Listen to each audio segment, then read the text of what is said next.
ಆಕಾಶವಾಣಿ ವಾರ್ತೆಗಳು ಓದುತ್ತಿರುವವರು ರೇಖಾ ನಾಯ್ಕರ್. ಮುಖ್ಯಾಂಶಗಳು. ನವದೆಹಲಿಯಲ್ಲಿ ನಾಳೆ ನಾರಿ ಶಕ್ತಿ ವಂದನಾ ಸಮ್ಮೇಳನ ಉದ್ದೇಶಿಸಿ ಪ್ರಧಾನಮಂತ್ರಿ ನರೇಂದ್ರ ಮೋದಿ ಭಾಷಣ. ಖ್ಯಾತ ಗಾಯಕಿ ಆಶಾ ಭೋಸ್ಲೆ ಅಸ್ತಂಗತ, ಗಣ್ಯರ ಸಂತಾಪ. ತಮಿಳುನಾಡು, ಗುಜರಾತ್, ಮಹಾರಾಷ್ಟ್ರ, ಪಶ್ಚಿಮ ಬಂಗಾಳದಲ್ಲಿ ರಂಗೇರಿದ ಚುನಾವಣಾ ಕಣ, ವಿವಿಧ ರಾಜಕೀಯ ಪಕ್ಷಗಳಿಂದ ಬಿರುಸಿನ ಪ್ರಚಾರ. ಬ್ಯಾಡ್ಮಿಂಟನ್ ಏಷ್ಯಾ ಚಾಂಪಿಯನ್ಶಿಪ್ನಲ್ಲಿ ಭಾರತದ ಆಯುಷ್ ಶೆಟ್ಟಿಗೆ ರಜತ ಪದಕ. ಮುಂಬೈನಲ್ಲಿ ನಡೆಯುತ್ತಿರುವ ಐಪಿಎಲ್ ಕ್ರಿಕೆಟ್ ಪಂದ್ಯದಲ್ಲಿ ಮುಂಬೈ ಇಂಡಿಯನ್ಸ್ ಮತ್ತು ರಾಯಲ್ ಚಾಲೆಂಜರ್ಸ್ ಬೆಂಗಳೂರು ಮುಖಾಮುಖಿ. ವಾರ್ತೆಗಳ ವಿವರ. ಪ್ರಧಾನಮಂತ್ರಿ ನರೇಂದ್ರ ಮೋದಿಯವರು ನಾಳೆ ನವದೆಹಲಿಯಲ್ಲಿ ನಡೆಯಲಿರುವ ನಾರಿ ಶಕ್ತಿ ವಂದನಾ ಸಮ್ಮೇಳನ ಉದ್ದೇಶಿಸಿ ಮಾತನಾಡಲಿದ್ದಾರೆ. ಭಾರತದ ಅಭಿವೃದ್ಧಿ ಪಥವನ್ನು ರೂಪಿಸುವಲ್ಲಿ ಹೆಚ್ಚಿನ ಸಂಖ್ಯೆಯಲ್ಲಿ ಮಹಿಳೆಯರ ಪಾಲ್ಗೊಳ್ಳುವಿಕೆ ಬಲಪಡಿಸಲು ರಾಷ್ಟ್ರಮಟ್ಟದ ಸಮ್ಮೇಳನ ಆಯೋಜಿಸಲಾಗಿದ್ದು, ಪಂಚಾಯತ್ಗಳಿಂದ ಸಂಸತ್ತಿನವರೆಗೆ ಎಲ್ಲಾ ಹಂತಗಳಲ್ಲಿ ಆಡಳಿತ ಮತ್ತು ನಾಯಕತ್ವದಲ್ಲಿ ಮಹಿಳೆಯರ ಪಾತ್ರ ವಿಸ್ತರಿಸುತ್ತಿರುವುದನ್ನು ಈ ಸಮ್ಮೇಳನ ಪ್ರದರ್ಶಿಸಲಿದೆ. ಸರ್ಕಾರ, ಶೈಕ್ಷಣಿಕ, ವಿಜ್ಞಾನ, ಕ್ರೀಡೆ, ಉದ್ಯಮಶೀಲತೆ, ಮಾಧ್ಯಮ, ಸಾಮಾಜಿಕ ಕಾರ್ಯ, ಸಂಸ್ಕೃತಿ ಸೇರಿದಂತೆ ವಿವಿಧ ಕ್ಷೇತ್ರಗಳ ಮಹಿಳಾ ಸಾಧಕರು ಈ ಕಾರ್ಯಕ್ರಮದಲ್ಲಿ ಭಾಗವಹಿಸಲಿದ್ದಾರೆ. 2047ರ ವೇಳೆಗೆ ಅಭಿವೃದ್ಧಿ ಹೊಂದಿದ ರಾಷ್ಟ್ರವಾಗುವ ಭಾರತದ ಪ್ರಯಾಣದಲ್ಲಿ ಮಹಿಳೆಯರ ಪಾತ್ರವನ್ನು ಸಮ್ಮೇಳನ ಪ್ರದರ್ಶಿಸಲಿದೆ. ಶಾಸಕಾಂಗದಲ್ಲಿ ಮಹಿಳಾ ಪ್ರಾತಿನಿಧ್ಯವನ್ನು ಹೆಚ್ಚಿಸಲು ಸೆಪ್ಟೆಂಬರ್ 2023ರಲ್ಲಿ ಸಂಸತ್ತು ನಾರಿ ಶಕ್ತಿ ವಂದನಾ ಅಧಿನಿಯಮ ಅಂಗೀಕರಿಸಿತು. ಲೋಕಸಭೆ ಮತ್ತು ರಾಜ್ಯ ಶಾಸಕಾಂಗ ಸಭೆಗಳಲ್ಲಿ ಮಹಿಳೆಯರಿಗೆ 1/3 ಸ್ಥಾನಗಳನ್ನು ಕಾಯ್ದಿರಿಸಲು ಈ ಕಾಯ್ದೆ ಅವಕಾಶ ನೀಡಿದೆ. ದೇಶಾದ್ಯಂತ ಮಹಿಳಾ ಮೀಸಲಾತಿ ಅನುಷ್ಠಾನವನ್ನು ಕೇಂದ್ರೀಕರಿಸಿ ಈ ತಿಂಗಳ 16ರಿಂದ ಸಂಸತ್ತಿನ ಅಧಿವೇಶನ ನಡೆಯಲಿದೆ. ಖ್ಯಾತ ಗಾಯಕಿ ಪದ್ಮವಿಭೂಷಣ ಪುರಸ್ಕೃತರಾದ ಡಾ. ಆಶಾ ಭೋಸ್ಲೆ ಇಂದು ಮುಂಬೈನಲ್ಲಿ ಹೃದಯಾಘಾತದಿಂದ ನಿಧನರಾದರು. ಅವರಿಗೆ 93 ವರ್ಷ ವಯಸ್ಸಾಗಿತ್ತು. ಆಶಾ ಭೋಸ್ಲೆ ಅವರು ವಿವಿಧ ಸಂಗೀತ ಪ್ರಕಾರಗಳಲ್ಲಿ ತಮ್ಮ ಗಾನ ಮಾಧುರ್ಯದ ಮೂಲಕ ಮೋಡಿ ಮಾಡಿದ್ದರು.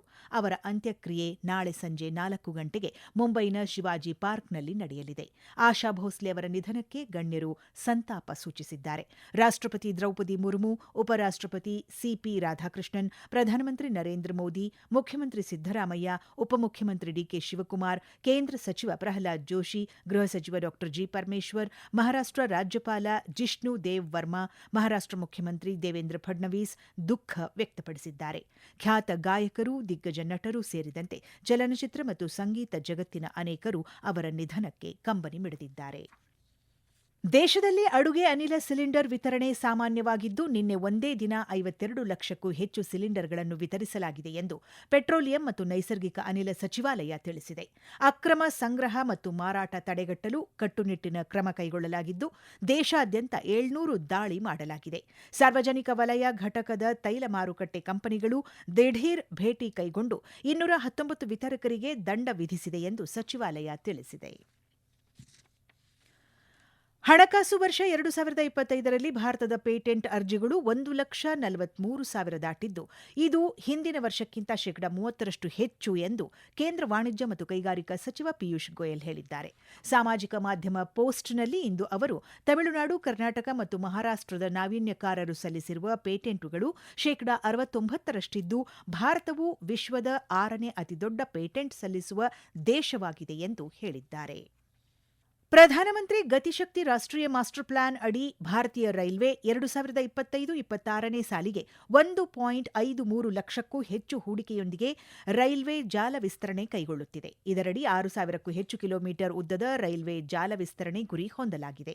ಕಳೆದ ವಿತ್ತೀಯ ವರ್ಷಕ್ಕೆ ಹೋಲಿಸಿದಲ್ಲಿ ಈ ವಿಸ್ತರಣೆ 110 ಪಟ್ಟು ಹೆಚ್ಚಾಗಿದೆ ಎಂದು ರೈಲ್ವೆ ಸಚಿವಾಲಯ ತಿಳಿಸಿದೆ.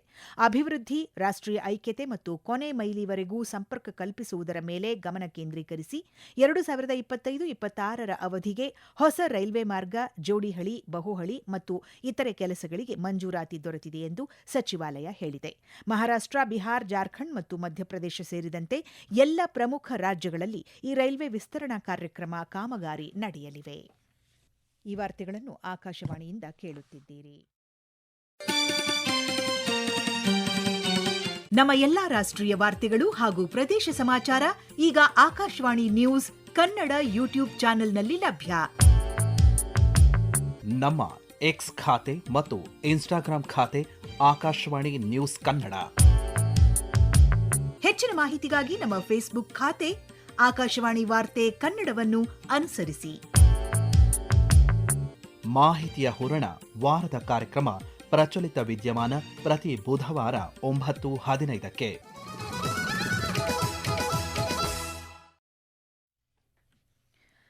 ತಮಿಳುನಾಡು, ಗುಜರಾತ್ ಮತ್ತು ಮಹಾರಾಷ್ಟದಲ್ಲಿ ಈ ತಿಂಗಳ 23ರಂದು ಒಂದೇ ಹಂತದಲ್ಲಿ ಹಾಗೂ ಪಶ್ಚಿಮ ಬಂಗಾಳದಲ್ಲಿ ಅದೇ ದಿನದಂದು ಮೊದಲ ಹಂತದ ವಿಧಾನಸಭಾ ಚುನಾವಣೆಗೆ ಮತದಾನ ನಿಗದಿಯಾಗಿದ್ದು, ವಿವಿಧ ರಾಜಕೀಯ ಪಕ್ಷಗಳು ಬಿರುಸಿನ ಪ್ರಚಾರ ಕೈಗೊಂಡಿವೆ. ಬಿಜೆಪಿಯ ಹಿರಿಯ ನಾಯಕ ಮತ್ತು ಪ್ರಧಾನಮಂತ್ರಿ ನರೇಂದ್ರ ಮೋದಿ ಇಂದು ಪಶ್ಚಿಮ ಬಂಗಾಳದ ಸಿಲಿಗುರಿಯಲ್ಲಿ ಸಾರ್ವಜನಿಕ ರ್ಯಾಲಿ ಉದ್ದೇಶಿಸಿ ಮಾತನಾಡಿದರು. ತಮಿಳುನಾಡಿನಲ್ಲಿ ಇಂದು ಬಿಜೆಪಿ ಮುಖ್ಯಸ್ಥರು ವಿರುಧು ನಗರದಲ್ಲಿ ಪ್ರಚಾರ ನಡೆಸಿದರೆ, ಮಾಜಿ ಸಂಸದ ನಟ ಶರತ್ ಕುಮಾರ್ ಸುತ್ತೂರಿನಲ್ಲಿ ರೋಡ್ ಶೋ ನಡೆಸಿದರು. ಎಐಎಡಿಎಂಕೆ, ಪಿಎಂಕೆ ಮತ್ತು ಎನ್ಡಿಎ ಮೈತ್ರಿಕೂಟದ ಪಕ್ಷದ ಸದಸ್ಯರು ರೋಡ್ ಶೋನಲ್ಲಿ ಭಾಗಿಯಾದರು. ಡಿಎಂಕೆ ಮುಖ್ಯಸ್ಥ ಮತ್ತು ಮುಖ್ಯಮಂತ್ರಿ ಎಂಕೆ ಸ್ಟಾಲಿನ್ ಪರಮಕುಡಿಯಲ್ಲಿ ಪಕ್ಷದ ಅಭ್ಯರ್ಥಿಗಳ ಪರ ಮತಯಾಚಿಸಿದರು. ತಮಿಳಗ ವೆಟ್ರಿ ಕಳಗಂ ಪಕ್ಷದ ಅಭ್ಯರ್ಥಿಗಳ ಪರವಾಗಿ ಪಕ್ಷದ ನಾಯಕ ಸೀಮನ್ ಕನ್ಯಾಕುಮಾರಿಯಲ್ಲಿ ರೋಡ್ ಶೋನಲ್ಲಿ ಭಾಗವಹಿಸಿದ್ದಾರೆ. ಗುಜರಾತ್ ಮತ್ತು ಮಹಾರಾಷ್ಟಗಳಲ್ಲೂ ಚುನಾವಣಾ ಕಣ ರಂಗೇರಿದ್ದು, ವಿವಿಧ ರಾಜಕೀಯ ಪಕ್ಷಗಳ ನಾಯಕರು ತಮ್ಮ ತಮ್ಮ ಅಭ್ಯರ್ಥಿಗಳ ಪರ ಪ್ರಚಾರ ನಡೆಸಿದರು. ವಿದೇಶಾಂಗ ವ್ಯವಹಾರಗಳ ಸಚಿವ ಡಾ ಎಸ್ ಜೈಶಂಕರ್ ಅವರು ಅಬುಧಾಬಿಯಲ್ಲಿ ಇಂದು ಯುಎಇ ಅಧ್ಯಕ್ಷ Mohammed bin Zayed Al Nahyan ಅವರನ್ನು ಭೇಟಿ ಮಾಡಿದರು. ಪಶ್ಚಿಮ ಏಷ್ಯಾ ಸಂಘರ್ಷದ ಸಂದರ್ಭದಲ್ಲಿ ಭಾರತೀಯ ಸಮುದಾಯದ ಯೋಗಕ್ಷೇಮವನ್ನು ಖಾತ್ರಿಪಡಿಸಿದ್ದಕ್ಕಾಗಿ ಪ್ರಧಾನಮಂತ್ರಿ ನರೇಂದ್ರ ಮೋದಿ ಮತ್ತು ನಾಗರಿಕರ ಪರವಾಗಿ ಕೃತಜ್ಞತೆ ವ್ಯಕ್ತಪಡಿಸಿದರು. ಭಾರತ ಯುಎಇ ಸಮಗ್ರ ಕಾರ್ಯತಂತ್ರದ ಪಾಲುದಾರಿಕೆಯನ್ನು ಮತ್ತಷ್ಟು ಬಲಪಡಿಸುವ ಕುರಿತು ಮಾರ್ಗದರ್ಶನಕ್ಕಾಗಿ ವಿದೇಶಾಂಗ ವ್ಯವಹಾರಗಳ ಸಚಿವರು ಯುಎಇ ಅಧ್ಯಕ್ಷರಿಗೆ ಧನ್ಯವಾದ ಅರ್ಪಿಸಿದರು.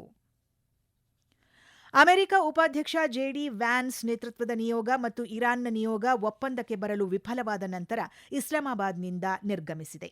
ಪರಮಾಣು ಶಸ್ತ್ರಾಸ್ತ್ರ ತಯಾರಿಸಬಾರದು ಎಂಬ ಷರತ್ತಿಗೆ ಇರಾನ್ ಸಮ್ಮತಿಸದಿರುವುದೂ ಸೇರಿದಂತೆ ಶಾಂತಿ ಮಾತುಕತೆಯಲ್ಲಿ ಒಮ್ಮತ ಸಾಧ್ಯವಾಗಲಿಲ್ಲ ಎಂದು ಅಮೆರಿಕ ಉಪಾಧ್ಯಕ್ಷರು ಹೇಳಿದ್ದಾರೆ. ಇರಾನ್ನೊಂದಿಗಿನ ಸಂಘರ್ಷ ಫೆಬ್ರವರಿ ಅಂತ್ಯದಲ್ಲಿ ಪ್ರಾರಂಭವಾಗಿದ್ದು, ಎರಡೂ ದೇಶಗಳ ನಾಯಕರು ಸುಮಾರು 21 ಗಂಟೆಗಳ ಕಾಲ ವ್ಯಾಪಕ ಚರ್ಚೆಗಳನ್ನು ನಡೆಸಿದ್ದರು. ಸಂಧಾನಕ್ಕಾಗಿ ಏಪ್ರಿಲ್ 8ರಂದು 2 ವಾರಗಳ ಕದನ ವಿರಾಮಕ್ಕೆ ಸಮ್ಮತಿಸಲಾಗಿತ್ತು. ಆದರೆ ಈಗ ಒಪ್ಪಂದವಿಲ್ಲದೆ ಮಾತುಕತೆ ಮುಕ್ತಾಯಗೊಂಡಿದೆ. ದೇಶದ ಭಾಗವಾಗಿರುವ ಸ್ಥಳಗಳಿಗೆ ಕಾಲ್ಪನಿಕ ಹೆಸರುಗಳನ್ನು ನೀಡುವ ಚೀನಾದ ಪ್ರಯತ್ನಗಳನ್ನು ಭಾರತ ಭಾನುವಾರ ತಿರಸ್ಕರಿಸಿದ್ದು, ಅರುಣಾಚಲ ಪ್ರದೇಶ ಸೇರಿದಂತೆ ದೇಶದ ಭಾಗಗಳು ಭಾರತದ ಅವಿಭಾಜ್ಯ ಅಂಗ ಎಂದು ವಿದೇಶಾಂಗ ವ್ಯವಹಾರಗಳ ಸಚಿವಾಲಯ ವಕ್ತಾರ ರಣಧೀರ್ ಜೈಸ್ವಾಲ್ ಪುನರುಚ್ಚರಿಸಿದ್ದಾರೆ. ಈ ಬಗ್ಗೆ ಮಾಧ್ಯಮ ಪ್ರಶ್ನೆಗಳಿಗೆ ಪ್ರತಿಕ್ರಿಯೆ ನೀಡಿರುವ ಅವರು, ಭಾರತದ ಭೂಪ್ರದೇಶದ ಭಾಗವಾಗಿರುವ ಸ್ಥಳಗಳಿಗೆ ಕಾಲ್ಪನಿಕ ಹೆಸರುಗಳನ್ನು ನೀಡುವ ಚೀನಾದ ಪ್ರಯತ್ನಗಳನ್ನು ಭಾರತ ತಿರಸ್ಕರಿಸುತ್ತದೆ ಎಂದಿದ್ದಾರೆ. ಚೀನಾದ ನಿಂಗ್ಬೋದಲ್ಲಿ ಇಂದು ನಡೆದ ಬ್ಯಾಡ್ಮಿಂಟನ್ ಏಷ್ಯಾ ಚಾಂಪಿಯನ್ಶಿಪ್ನಲ್ಲಿ ಭಾರತದ ಆಯುಷ್ ಶೆಟ್ಟಿ ಬೆಳ್ಳಿ ಪದಕ ಗೆದ್ದಿದ್ದಾರೆ.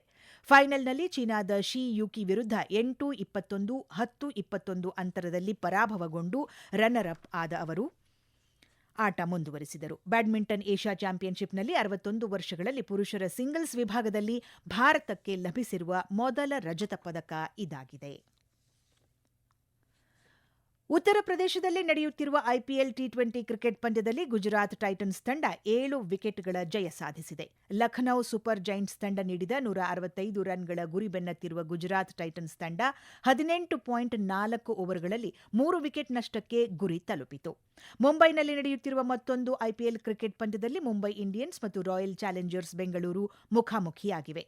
ಟಾಸ್ ಗೆದ್ದ ಮುಂಬೈ ಇಂಡಿಯನ್ಸ್ ತಂಡ ಫೀಲ್ಡಿಂಗ್ ಆಯ್ಕೆ ಮಾಡಿಕೊಂಡಿದ್ದು, ವಿಕೆಟ್ ನಷ್ಟವಿಲ್ಲದೆ 26 ರನ್ ಗಳಿಸಿದೆ. ಕೊನೆಯಲ್ಲಿ ಮತ್ತೊಮ್ಮೆ ಮುಖ್ಯಾಂಶಗಳು. ನವದೆಹಲಿಯಲ್ಲಿ ನಾಳೆ ನಾರಿ ಶಕ್ತಿ ವಂದನಾ ಸಮ್ಮೇಳನ ಉದ್ದೇಶಿಸಿ ಪ್ರಧಾನಮಂತ್ರಿ ನರೇಂದ್ರ ಮೋದಿ ಭಾಷಣ. ಖ್ಯಾತ ಗಾಯಕಿ ಆಶಾ ಭೋಸ್ಲೆ ಅಸ್ತಂಗತ, ಗಣ್ಯರ ಸಂತಾಪ. ತಮಿಳುನಾಡು, ಗುಜರಾತ್, ಮಹಾರಾಷ್ಟ್ರ, ಪಶ್ಚಿಮ ಬಂಗಾಳದಲ್ಲಿ ರಂಗೇರಿದ ಚುನಾವಣಾ ಕಣ, ವಿವಿಧ ರಾಜಕೀಯ ಪಕ್ಷಗಳಿಂದ ಬಿರುಸಿನ ಪ್ರಚಾರ. ಬ್ಯಾಡ್ಮಿಂಟನ್ ಏಷ್ಯಾ ಚಾಂಪಿಯನ್ಶಿಪ್ನಲ್ಲಿ ಭಾರತದ ಆಯುಷ್ ಶೆಟ್ಟಿಗೆ ರಜತ ಪದಕ. ಮುಂಬೈನಲ್ಲಿ ನಡೆಯುತ್ತಿರುವ ಐಪಿಎಲ್ ಕ್ರಿಕೆಟ್ ಪಂದ್ಯದಲ್ಲಿ ಮುಂಬೈ ಇಂಡಿಯನ್ಸ್ ಮತ್ತು ರಾಯಲ್ ಚಾಲೆಂಜರ್ಸ್ ಬೆಂಗಳೂರು ಮುಖಾಮುಖಿ. ಇಲ್ಲಿಗೆ ವಾರ್ತಾ ಪ್ರಸಾರ ಮುಕ್ತಾಯವಾಯಿತು. ನಮ್ಮ ಮುಂದಿನ ವಾರ್ತಾ ಪ್ರಸಾರ ನಾಳೆ ಬೆಳಿಗ್ಗೆ 7:05ಕ್ಕೆ.